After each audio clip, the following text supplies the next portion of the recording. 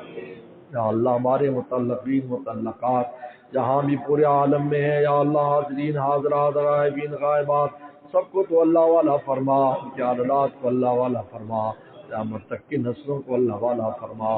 یا اللہ ہم دنیا سے جائیں اپنی ولایت، آپ کی ولایت اور دوستی کا تاج سر پر لے جا اللہ سجا کر لے جائیں۔ یا اللہ ایسی زندگی بسر کرنے کی توفیق عطا فرما۔ یا اللہ حیات اولیاء ہمیں نصیب فرما، حیات صدیقین ہمیں نصیب فرما، حیات صالحین ہمیں نصیب فرما۔ یا اللہ 100% آپ کا بن جانے کی توفیق عطا فرما۔ یا اللہ ہر طرح کی عافیت نصیب فرما، ہر طرح کی عافیت نصیب فرما۔ یا اللہ ہمارے مرحومین مرحومات کی مغفرت فرما، بیماروں کو شفا عطا فرما۔ یا اللہ اس ادارے کو، اس خانقاہ کو، ان کی شاخوں کو دن دگنی رات چوگنی ترقی عطا فرما، ہر قسم کے شرور و فتن سے محفوظ فرما، ہر قسم کے شرور و فتن سے محفوظ فرما۔ یا اللہ ہر طرح کی عافیت نصیب فرما، ہر طرح کی عافیت نصیب فرما۔ یا اللہ جو مانگے وہ بھی عطا فرما، جو نہ مانگ سکے وہ بھی عطا فرما۔ ربنا تقبل منا انک انت السمیع العلیم، تب علینا انک انت التواب الرحیم۔ صلی اللہ تعالی علی خیر خلقہ محمد و آلہ وصحبہ اجمعین۔ استغفر اللہ استغفر اللہ۔